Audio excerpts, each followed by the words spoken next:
चलिए सुनते हैं हमारी आज की कहानी की शुरुआत होती है मिच रैप नाम के एक आदमी और उसकी गर्लफ्रेंड कैटरीना हार्पर से, जो स्पेन में छुट्टियां मनाने गए थे।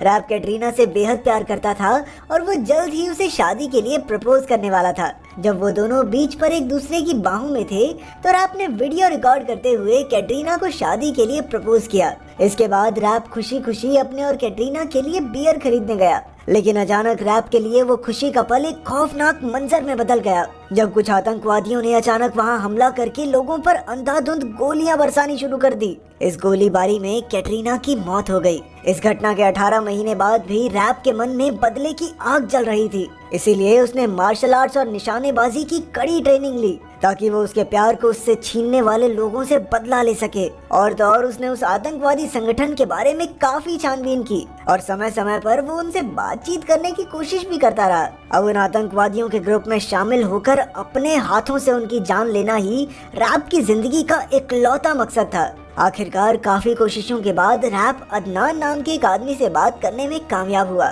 जो असल में उस आतंकवादी ग्रुप का सरदार था। फिर रैप ने उसे पूरी तरह यकीन दिलाने की कोशिश की कि उसके दिल में यूएसए के लिए कितनी नफरत है और वो उनके गुट में शामिल होकर उनके लिए काम करना चाहता है। वहीं कुछ दिन बाद जब वो मार्शल आर्ट्स की ट्रेनिंग कर रहा था तो वो बदले के गुस्से में इतना बह गया कि उसके हाथों दूसरे खिलाड़ी की मौत होते होते बची। उधर यूएसए की खुफिया जासूस एजेंसी सीआईए भी रैप पर नजर रखे हुए थी, क्योंकि वो काफी समय से अदनान के संपर्क में था। सीआईए भी अदनान तक पहुंचना चाहती थी, इसलिए उन्होंने रैप पर नजर रखी, लेकिन रैप इस बात से बिल्कुल अनजान था। इसके बाद बातचीत के दौरान अदनान रैप से गहरी पूछताछ करने लगा, लेकिन रैप उसे यकीन दिलाने में कामयाब रहा और आखिरकार अदनान ने उसे मिलने के लिए लीबिया बुलाया। फिर जब रैप की मुलाकात अदनान से हुई तो वो उसे खत्म करने के लिए एकदम तैयार था। अब कैटरीना की मौत का बदला लेने का वक्त आ चुका था, लेकिन उसी समय न जाने कैसे यूएस की स्पेशल फोर्सेस भी वहां पहुंच गई और उन्होंने वहां हमला करके अदनान को मार डाला।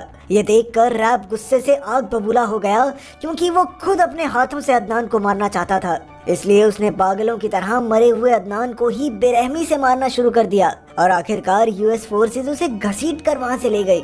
इसके बाद उसे सीआईए के ऑफिस में लाकर उससे कड़ी पूछताछ की गई, क्योंकि वो यूएसए के खिलाफ काम कर रहे आतंकवादियों में शामिल होने जा रहा था। लेकिन रैप ने उन्हें बताया कि ये सब उसने अपनी गर्लफ्रेंड की मौत का बदला लेने के लिए किया था। उसने कहा कि वो अकेला बिना किसी ट्रेनिंग के उन आतंकवादियों के अड्डे तक पहुंच गया। उसने वो कर दिखाया था जो आज तक कोई सीआईए एजेंट नहीं कर पाया। इसके बाद रैप की 30 दिन तक काफी जांच हुई और आखिरकार सीआईए की डायरेक्टर आयरीन कैनेडी ने उसे सीआईए के साथ मिलकर काम करने का ऑफर दिया। रैप की काबिलियत से प्रभावित होकर वो चाहती थी कि रैप ओरायन नाम के एक मिशन का हिस्सा बने। इसके बाद उसने रैप को ओरायन के हेड स्टैन हर्ली से मिलवाया, जो नेवी से रिटायर होकर अब सीआईए के लिए काम कर रहा था। हर्ली जानता था कि रैप दुनिया के सबसे खतरनाक ग्रुप तक पहुंचने में कामयाब रहा, लेकिन उसने कहा कि इसका मतलब ये नहीं कि रैप को उसकी टीम में आसानी से जगह मिल जाएगी। अगर काबिलियत पे भरोसा नहीं है तो आजमा कर देख लो सर, रैप ने बड़े ही ताव में कहा। फिर हर्ली ने रैप और बाकी टीम की ट्रेनिंग की शुरुआत की। उसने सबसे पहले उन्हें ब्लैक ऑपरेशन यूनिट की तरह लड़ना सिखाया। इसके बाद हर्ली ने रैप को विक्टर नाम के एक आदमी से मुकाबला करने को कहा, जो हर्ली का काफी पुराना स्टूडेंट था, लेकिन रैप अपनी काबिलियत से उसे हराने में कामयाब रहा। खैर बाद में हर्ली ने उन सबको हर समय चौकन्ना रहने की ट्रेनिंग दी और साथ ही साथ अपनी भावनाओं पर काबू करना भी सिखाया। इसके बाद रैप और बाकी लोगों को स्क्रीन पर दिखाए गए दुश्मनों को मारने का टास्क दिया गया, लेकिन हर एक आदमी को सिर्फ उसे असाइन किए आदमी को ही मारना था। अगर गोली किसी दूसरे आदमी को असाइन दुश्मन को लगी तो उन्हें बिजली के जोरदार झटके लगेंगे। पर जब रैप की नजर अदनान पर पड़ी तो वो बिजली के झटकों की परवाह किए बिना ही अंधाधुंध गोलियां बरसाता चला गया। उधर आयरीन और हर्ली दूर से ये सब देखकर थोड़ा डिसअपॉइंट तो हुए, लेकिन वो रैप की लगन और मेहनत करने के जज्बे से प्रभावित भी थे। इसके बाद हम देखते हैं कि आयरीन और कई यूएस ऑफिसर्स लंदन में मौजूद ईरानियन एम्बेसी में पहुंचे, क्योंकि रशिया से न्यूक्लियर बॉम्ब्स बनाने का काफी सामान चोरी हुआ था। असल में उन्हें ईरान के एक टेररिस्ट ग्रुप पर शक था, जो ईरान और यूएसए की डील के बावजूद भी न्यूक्लियर हथियार बनाने की कोशिश कर रहे थे। लेकिन ईरान के मंत्री बहरूज ने ऐसी किसी भी चोरी में ईरान का हाथ होने से साफ इनकार कर दिया। उधर पोलैंड में कुछ रशियंस घोस्ट नाम के एक आदमी को न्यूक्लियर हथियार बनाने का सामान बेचने वाले थे, लेकिन उनकी पुलिस को उनकी वैन पर शक हो गया। फिर जब पुलिस उनकी तलाशी लेने गई तो घोस्ट ने सभी पुलिस वालों और रशियंस को जान से मार डाला और तुरंत भीड़ में गायब हो गया। वहीं दूसरी ओर जब हर्ली ने टीवी पर एक खबर देखी तो वो घोस्ट को तुरंत पहचान गया। असल में घोस्ट कई साल पहले यूएस नेवी और ओरायन मिशन का हिस्सा हुआ करता था, लेकिन कुछ साल पहले खबर आई थी कि वो एक मिशन के दौरान मारा गया।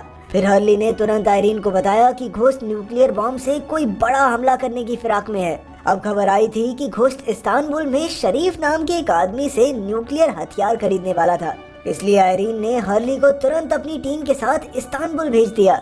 इस्तांबुल पहुंचकर हर्ली, रैप और विक्टर की मुलाकात एनिका नाम की एक एजेंट से हुई जो इस मिशन में उनका साथ देगी। फिर हर्ली और उसकी टीम ने घोस्ट की होने वाली डील को नाकाम करने का प्लान बनाया। डील वाले दिन हर्ली ने उस फौजी को पकड़कर मार डाला जिसे शरीफ ने चारों ओर नजर रखने को कहा था। उधर रैप और विक्टर शरीफ का पीछा करते करते घोस्ट तक जा पहुंचे, लेकिन विक्टर को देखते ही घोस्ट समझ गया कि वो ओरायन का मेंबर है, इसलिए उसने चाकू से विक्टर को मौत के घाट उतार दिया। इसके बाद घोस्ट और शरीफ वहां से फरार हो गए। अब विक्टर की मौत की वजह से उनका मिशन नाकाम हो चुका था, इसलिए हर्ली ने रैप को वापस लौटने का ऑर्डर दिया, लेकिन रैप उनके ऑर्डर्स को अनसुना करके शरीफ के पीछे भाग निकला। लेकिन शरीफ के फरार होने की वजह से उसने शरीफ के बॉडीगार्ड कमील को बंदी बनाकर शरीफ के अड्डे का पता लगाया। फिर कमील उसे शरीफ के घर तक ले आया, जहां रैप ने आसानी से शरीफ के आदमियों की हड्डी पसली एक कर दी और आखिरकार शरीफ को गोली से उड़ा दिया। फिर वो उसका लैपटॉप लेकर वापस हर्ली के पास पहुंचा, लेकिन हर्ली उसके काम से बहुत गुस्सा था। आज रैप की वजह से पूरा मिशन पानी में मिल सकता था और तो और उन सबकी जान भी जा सकती थी, लेकिन रैप ने फिर भी अपने सीनियर की बात नहीं मानी। फिर कुछ ही देर में आयरीन ने आकर उन्हें बताया कि घोस्ट न्यूक्लियर हथियारों का सामान खरीदने में कामयाब हो गया है और अब वो उसे असेंबल करके पूरी दुनिया में तबाही मचा सकता है। तो अब हर्ली और रैप को अपना मिशन जारी रखना होगा। अब बॉम्ब को असेंबल करने के लिए घोस्ट को एक साइंटिस्ट की जरूरत थी और इसी जानकारी के बलबूते पर हर्ली और उसकी टीम रोम पहुंच गए। वहां उन्होंने उन न्यूक्लियर साइंटिस्ट को ढूंढ निकाला जिन पर घोस्ट बॉम्ब असेंबल करने का दबाव बना रहा था। वहीं रोम में रैप की मुलाकात फिर से एनिका से हुई, जो उस ईरानी टेररिस्ट ग्रुप को न्यूक्लियर हथियारों तक पहुंचने से रोकने का काम कर रही थी। दूसरी ओर हम देखते हैं कि मिनिस्टर बहरूज की मुलाकात घोस्ट से हुई। असल में बहरूज घोस्ट के साथ मिलकर यूएसए के खिलाफ न्यूक्लियर बॉम्ब्स बनाने की साजिश में शामिल था। वहीं हर्ली की मुलाकात अशानी नाम के एक एजेंट से हुई और उसने हर्ली को बताया कि इस सब के पीछे मिनिस्टर बहरूज का ही हाथ है। लेकिन इससे पहले कि वो कुछ बता पाता, अचानक किसी ने उसके सर में गोली मारकर उसे मौके पर ही मार डाला। तभी घोस्ट बाहर निकला और उसने हर्ली को अगवा कर लिया। फिर वो उसे अपने अड्डे पर ले जाकर उस पर काफी बेरहमी से अत्याचार करने लगा। आखिरकार घोस्ट ने उसे इस सब के पीछे का कारण बताया तो अमेरिका की सरकार ने उसकी कोई मदद नहीं की, बल्कि उसे वहीं सड़ने के लिए छोड़ दिया। उसने अपने देश के लिए अपनी जान दांव पर लगा दी, लेकिन बदले में उसे क्या मिला, ये सुनकर हर्ली अपना गुस्सा रोक नहीं पाया। उसने कहा कि इसमें उन लाखों बेगुनाह लोगों की क्या गलती है जिन्हें वो एक न्यूक्लियर बॉम्ब से उड़ाना चाहता है। उन्होंने तो सरकार से नहीं कहा था कि उसे सड़ने के लिए छोड़ दे। उधर जब रैप को खबर मिली कि घोस्ट ने हर्ली को बंदी बना लिया है तो उसके होश ही उड़ गए। अब आयरीन ने रैप को अमेरिका वापस लौट जाने को कहा, क्योंकि हर्ली के अगवा हो जाने से अब ये मिशन पूरा नहीं हो सकता। अब उसने स्पेशल फोर्सेस बुलाकर हर्ली को छुड़ाने का फैसला किया, लेकिन रैप अब भी मिशन पूरा करने की जिद पर अड़ा था। इसके बाद वो एनिका के साथ मिलकर घोस्ट के खुफिया अड्डे तक पहुंचा, जहां वो न्यूक्लियर बॉम्ब असेंबल करने वाला था। उधर आयरीन जानती थी कि रैप रुकेगा नहीं, इसीलिए उसने स्पेशल फोर्सेस को रैप के ऑर्डर्स मानने को कहा। वहीं दूसरी ओर घोस्ट हर्ली की उंगलियों के एक एक नाखून निकाल कर उसे टॉर्चर कर रहा था, लेकिन फिर भी हर्ली ने अपना मुंह नहीं खोला।